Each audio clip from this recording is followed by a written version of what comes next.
నాకై చాచిన నీ చేతిలో చదివాను నా నిన్నని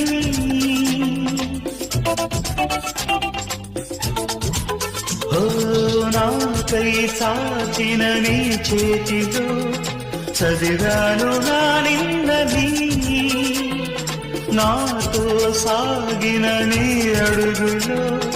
చూశాను మన రేపుని పంచేందుకే ఒకరు లేని బతుకెంత బరువు